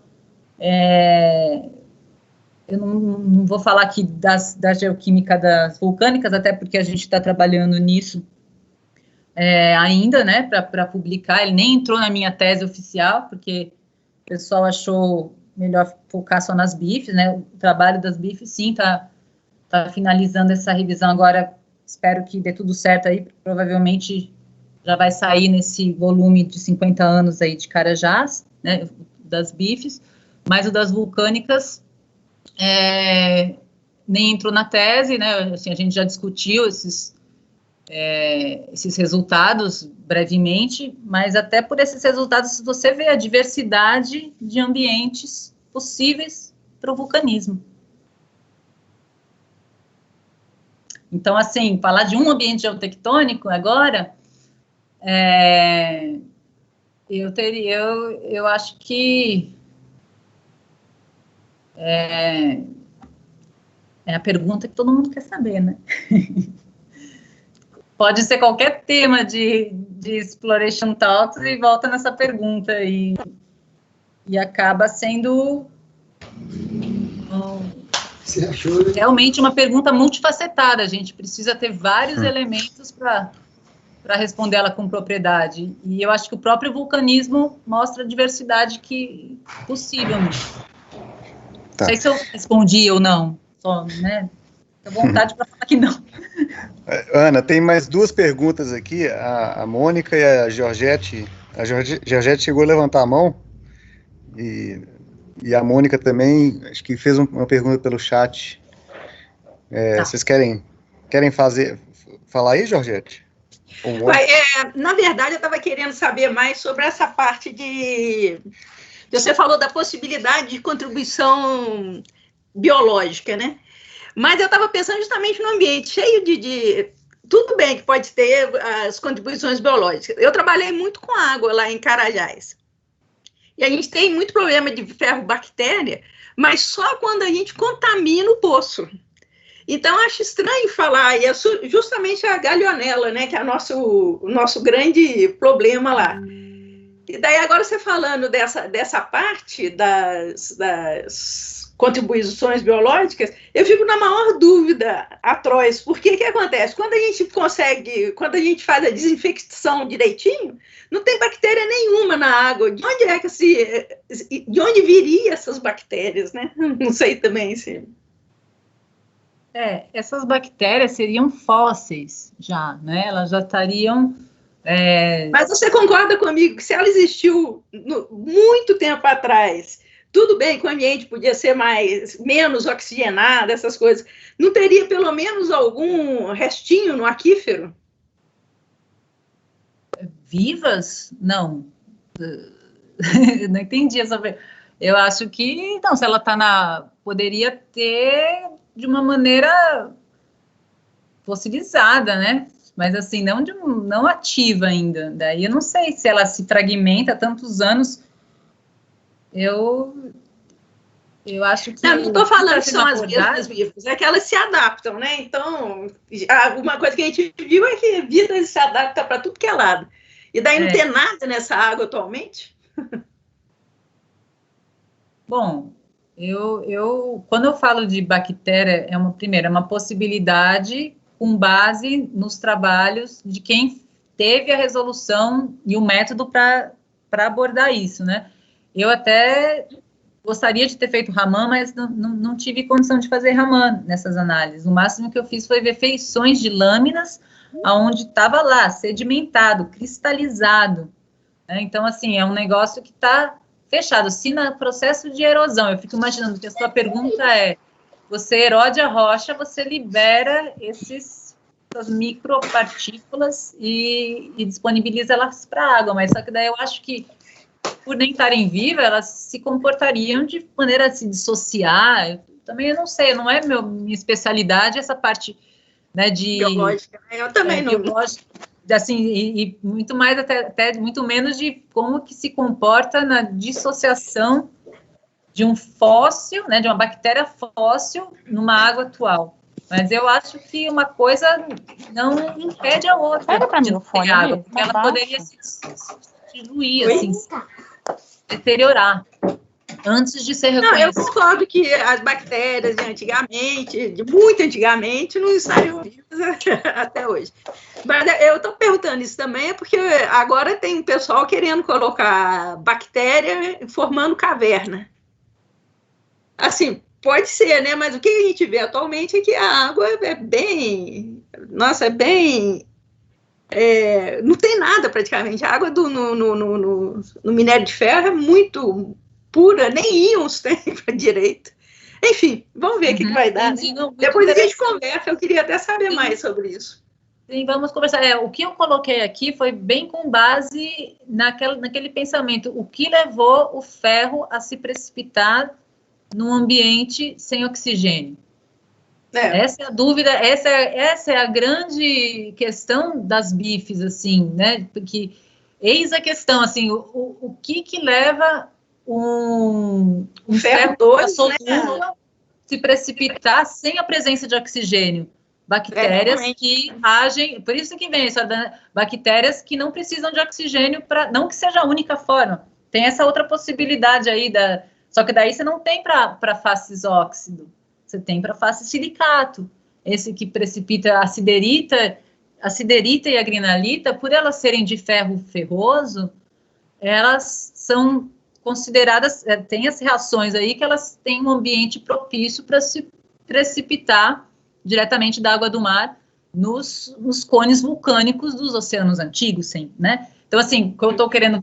Quando eu comecei a falar de bactéria, foi para tentar entender... Para tentar achar uma explicação, né? E pensando que pessoas que... Né, pesquisadora, no caso, a Ribeiro, a Beatriz Luz Ribeiro, que fez essa análise de espectrometria Raman nas bifes nos jaspilitos do N4, identificou essas mesmas feições que são colocadas já. O próprio professor Joel, lá na tese dele, coloca essa dúvida até hoje, né? É biogênico ou é abiogênico, né? Genético hidrotermal, aquelas microesferulitos, né? Rosetas. Não sei. Mas, assim, daí eu fico respondendo a sua pergunta, tentando responder também, não sei, mas eu fico imaginando que na água daí já seria um processo já não é mais o que era, uma vez que a rocha foi intemperizada, esse material, ele foi partido, ele não vai estar mais na água na forma de uma bactéria ativa. Agora, o processo das cavernas eu também não sei. Bom. Beleza, obrigada. Obrigada a Mônica fez uma pergunta aqui também. Mônica, você quer perguntar aí diretamente, abrir o microfone? Sim, obrigada. Oi, Ana Paula, tudo bem? Tudo bem. Quando você fala do fracionamento em elementos terras raras leves, como talvez uma possibilidade de ser um indicativo de atividade biogênica, não poderia também estar relacionado a um posicionamento na bacia, por exemplo, essas sequências em que foi identificado esse fracionamento, ser alguma porção mais distal da fonte? Olha, o interessante, assim, o curioso é porque, pelo menos, é lógico que sempre vai ter a questão da limitação da amostragem, né? Por mais que a gente queira ser representativo, a gente não consegue ser representativo falando ainda mais de 2,5 bilhões de anos atrás. Mas, assim, aonde eu amostrei, parece que o padrão se reproduz. Não só eu, até no trabalho do Halder também, assim, ele ainda coloca que não é tão, que para ele está tudo bem, assim, não tem essa, ou seja, ainda é empobrecido em terras raras leves, mas se a gente comparar com as outras bifes e com a própria água do mar, não é mais tão assim, né? Carajás tem esse padrão típico dela, né, das formações ferríferas da formação Carajás, em que da Serra Arqueada até, e mesmo com os processos superimpostos, até a Serra Norte, tudo, o padrão se repete. Então, assim, poderia ser isso que você está falando? Poderia, mas, assim, mas, ao mesmo tempo, fica um pouco improvável, porque esse padrão, ele se mostrou relativamente homogêneo para vários lugares, a não ser que os ambientes aí estão se repetindo pela amostragem, entendeu? Mas eu acho mais difícil. E o próprio trabalho do Halder foi muito interessante, porque mostrou que esses padrões, eles se mantêm ainda no minério quase, na canga, assim, a canga fica mais errática, mas você ainda tem preservado no bife hidrotermalizado um pouco disso ainda, né? Esses sinais, esses registros se mantêm. Então, eu fico achando, que é mais difícil ser um controle de ambiente se ele se replica para todo lugar, a não ser que fosse o mesmo ambiente mas pode ser também, eu não sei, assim, é um padrão, é aquela coisa, típico de Carajás, tá aí, o que a gente tem aqui, tá aí, agora o porquê tá aí, é algo que, para a gente responder isso, a gente tem que continuar avançando nos estudos, para responder, assim, com propriedade, sabe? Sim, é meio que, né, uma associação do que é observado com um contexto, assim, paleogeográfico, né, então, com certeza, mas obrigada pela resposta. Obrigada pela pergunta. Não sei se eu ajudei a resposta. Sim, claro. Ana, eu tenho uma dúvida aqui, fazer uma conexão com base metals. O pessoal tem descrito aí umas ocorrências genéticas, né, de cobre e zinco. O Gustavo Melo já comentou, acho que o professor Nogueira também.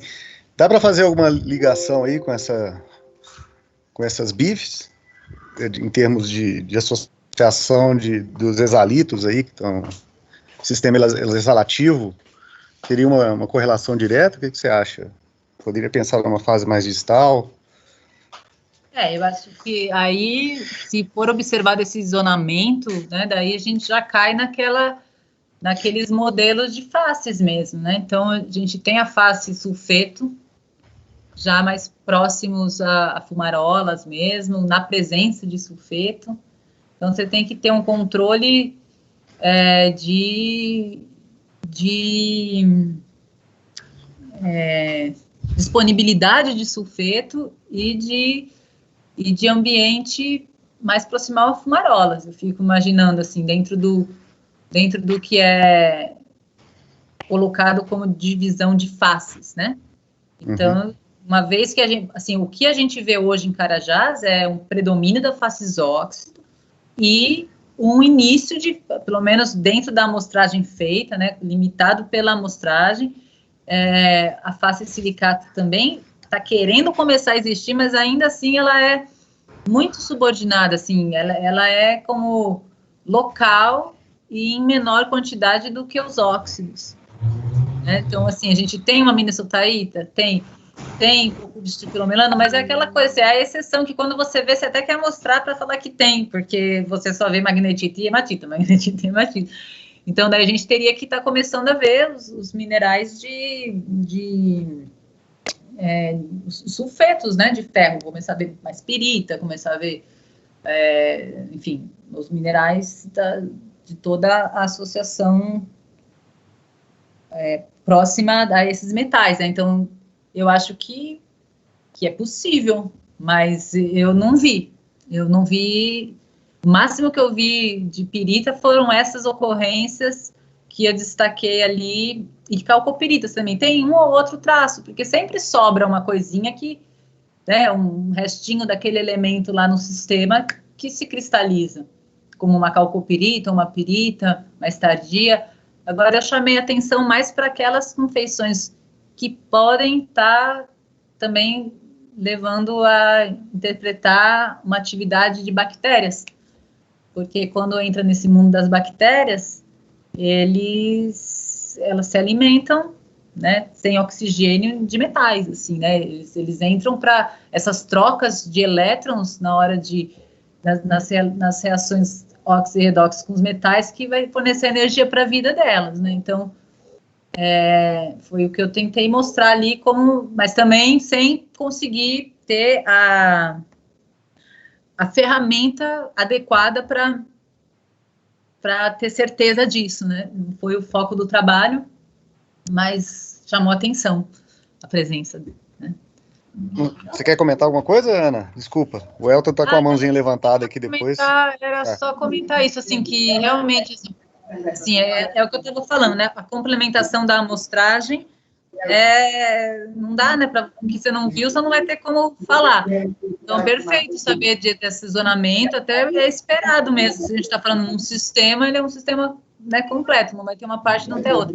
E sobre essas datações, eu vi o trabalho do Martins, muito interessante tudo, mas a minha dúvida não é questionando, assim, o valor do trabalho, isso que eu quero deixar claro, para não ficar um negócio injusto. Mas, assim, é só colocando que está tudo tão falhado, tudo tão deslocado. O furo é uma representação tão pequena que o fato de ter um 2.7 pode até ter, e tudo bem, mas será que só tem o 2.7? Essa é a questão. Porque, pelo dado de neodímio, a gente vê que pode ter um mais novo, ou está remobilizado aquele conjunto de amostras. Pode ser também. Então, agora é pegar aquelas análises, aquelas amostras. Eu queria só, dentro desse que o Fernandão falou, eu acho muito interessante, porque a impressão que eu tenho é que a gente ainda não tem. Estão escutando aí? Sim. A gente não tem um espectro da bacia como um todo. Porque a ideia inicial era exatamente pegar diferentes lugares para ver se tinha um padrão. A gente já viu que tem um padrão. Então, Carajás tem um padrão único. O que é que ele significa? Para mim, é o segundo passo. Agora, o que a gente precisa fazer é um trabalho sistemático dentro de um furo desse, que você pegue da base até o topo dele. Esses 200, 300, 400 metros, para a gente saber. Porque o que está marcando aí é o seguinte, os dados estão mostrando que a gente tem uma contribuição de fluidos hidrotermais da fumarola, tá? De alto grau, de alta temperatura. Então, essa grande anomalia de Európio mostra que você tem, a fonte principal são as fumarolas. Então, é bem o que vocês estão falando, bem relativo. amostrar esse lugar que você falou aí, onde você tem muito sulfeto, onde tem bife junto, é o ideal, porque, por exemplo, as coisas mais primitivas da fumarola, a gente não amostrou. Quanto mais próximo da fumarola, você deve ter uma assinatura com os valores de Epson mais positivo e também com, quimicamente, mais representativo da fumarola. A gente já conseguiu mostrar que os bifes são bifes puros. O que é que significa ser puro? Significa que ele não tem detrito. Então, esses bifes representam as condições ambientais arqueanas. Não é coisa hidrotermal posterior, não é fluidos posteriores, são fluidos da época da deposição do oceano arqueano. Então, a água ele tá em equilíbrio com a água do mar arqueana. Então, isso, para mim, é uma evolução já muito grande, né, que mostra que não é uma coisa totalmente secundária. Muito pelo contrário, é uma assinatura primária arqueana desses bifes. Então, vai dar para usar isso como paleoambiente do arqueano. Agora, associar realmente com os depósitos de exalativo, a gente tem que ir mais perto deles. A gente não chegou perto da fumarola. Como os nossos dados ainda estão, os Epson estão um pouco negativos, a gente está distante da fumarola. Então, a gente tem que chegar em outros lugares, a mostrar outros lugares onde a gente esteja mais próximo da fumarola, para a gente realmente conseguir fazer essa associação entre os depósitos de zinco, e que você falou, zinco, cobre e as fumarolas. Eu acho que essa é a segunda fase desse trabalho, entendeu? Tem uma coisa aqui para falar, eu estou buscando, porque pensando bem agora, a gente não chegou na fumarola, mas a gente chegou perto. N1, você vê, ó, eu vou voltar a compartilhar a tela aqui. Aquela amostra do N1. Vocês estão vendo? Vocês estão vendo a minha tela? Não. Estamos. Então, Sim. por exemplo, ó, esse daqui... peraí, agora eu não pus tela cheia, mas aqui está o N1. Então, você vê, você falou, Fernando, que esse alvo é perto do N1, não é? Olha aqui, ó, isso aqui é bife do N1, olha como é que é a assinatura dele. Tem primeiro que está cheio de hematitito ali, que são esses, e a própria banda de sílica, ela já difere a assinatura das demais. Então, assim, muito interessante. Olha, eu fiquei interessada nesse álbum. Mas só para, assim, que você falou do N1, e é bem esse, eu ficava me perguntando, né, por que no N1 tem esses hematititos intercalados, e a própria banda de sílica, que são essas cinzinhas aqui, já dá um padrão diferente das demais. É o único lugar desse padrão homogêneo, né, de Carajás que o Elton falou, em que a gente vê essa discrepância, e o európio lá em cima. E no epsilon neodímio, deixa eu ver aqui, a gente tem N5, N1, ó, o que tem de mais mantélico, tá aqui, esse aqui é o símbolozinho do N1, né, o hematititos do N1. Então, eu acho que a gente está quase chegando lá na fumarola. Vocês têm uma ideia, existe 3 ou 4... Existia até os últimos anos aí, os 4, 5 anos atrás, 3 ou 4 trabalhos usando isótopo de neodímio em formações ferríferas. Por quê? Porque vocês viram como a Ana mostrou lá, é menos de 1 ppm de neodímio dentro desse tipo de rocha. É uma concentração muito pequena e é difícil de analisar. Então, pouco laboratório do mundo consegue analisar. Então, a gente tem a ideia básica é tentar datar a deposição por uma isócrona, que é isso que ela tentou fazer aí. Então, você vê que precisa, às vezes, 30, 40 amostras para conseguir um bom alinhamento. E, mesmo assim, dentro do método, esse erro de 100 milhões de anos é o que existe ainda no método. Porque não é uma idade... O Samanel-Dime, com a idade que a gente chama de modelo, ela não é uma idade absoluta. Ela dá uma idade da fonte. Então, o que seria a fonte? Por exemplo, digamos que você tem 5 filhos aí para os que não entendem essa parte de isotopia, 5 filhos de 20 anos, mas a idade modelo dele é a idade do pai, sei lá, o pai tem 60 anos e tem 5 filhos, um de 22, um de 23, outro de 24, outro de 25. Então, a idade modelo é a idade da fonte. Então, o que ele está mostrando aqui é que você tem 3 fontes diferentes. Então, pode ser 3 bacias diferentes ou 3 fontes diferentes. Está entrando esse oceano, está drenando água de diferentes lugares. Então, você tem aí... E até mesmo pode até ser profundidades de água diferentes dentro do oceano. Então, tem águas rasas e profundas dentro do oceano. Não sabemos ainda essa resposta, porque tem poucos trabalhos para a gente comparar esse tipo de coisa. E em Carajás, eu acho que só tinha 4 ou 5 amostras feitas até então. A Ana está mostrando aí 50 amostras aí, então ela está criando um padrão. Então o padrão aqui está bem claro, realmente, 90% está entre 2,7 e 2,9, que é as fontes que a gente já conhece, né? São as rocas lá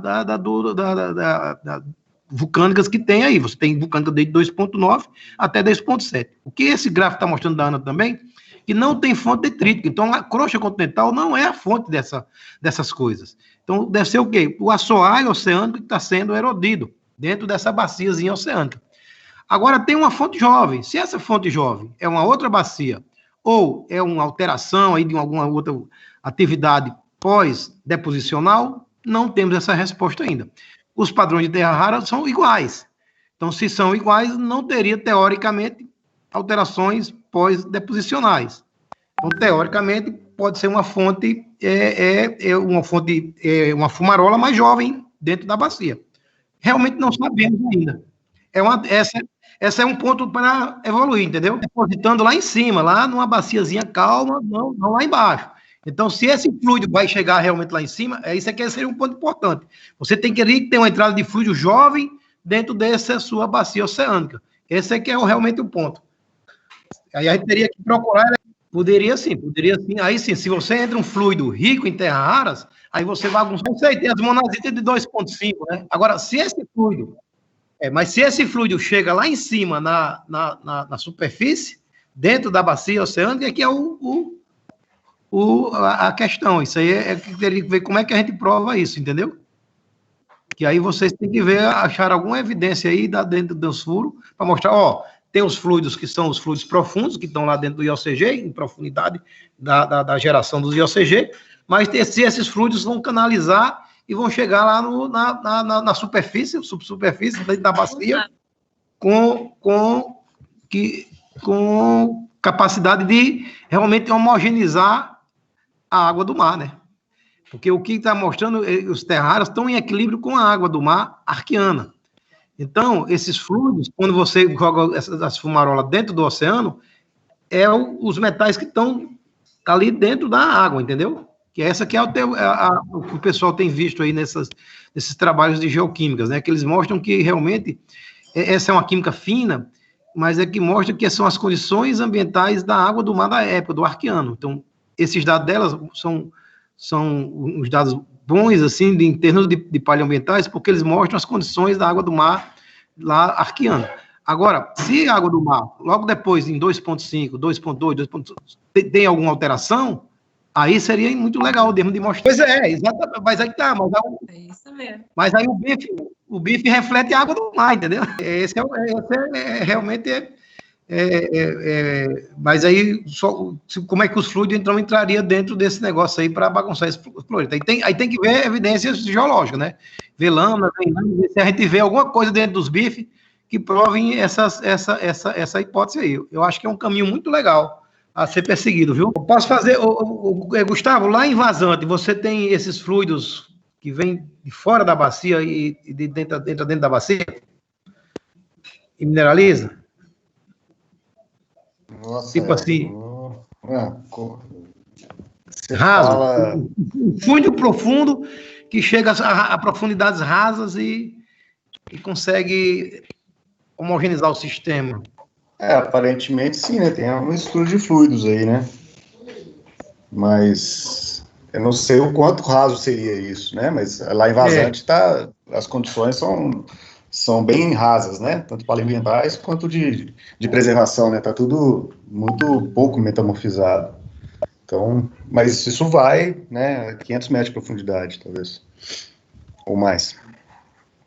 É porque a gente tem que assumir que você tem fluidos mantélicos, entendeu? Que chega lá em cima, né? Com certeza. Se você não tiver durante a época da deposição, você tem que ter um processo posterior, né, que você vai quebrar aí e trazer esses fluidos lá de baixo até lá em cima. Beleza. Mas eu posso fazer uma pergunta para o Fernandão? Claro. Porque ele falou que em 2005 não tinha mar lá, não. O que tinha, então? Beleza. Perfeito. Mais alguma pergunta, pessoal? Mais algum comentário? Então, vamos encerrar, já são 6h10, agradecer a Ana Paula aí, de novo, pela excelente apresentação, né? Muito legal as discussões também, né? A gente vê que tem muita coisa para resolver. E, Caíca, se quiser aí, já emendar para fechar. Não sei, querem uma música? Alô, turma? Toca aí, Caíca, depois a gente responde.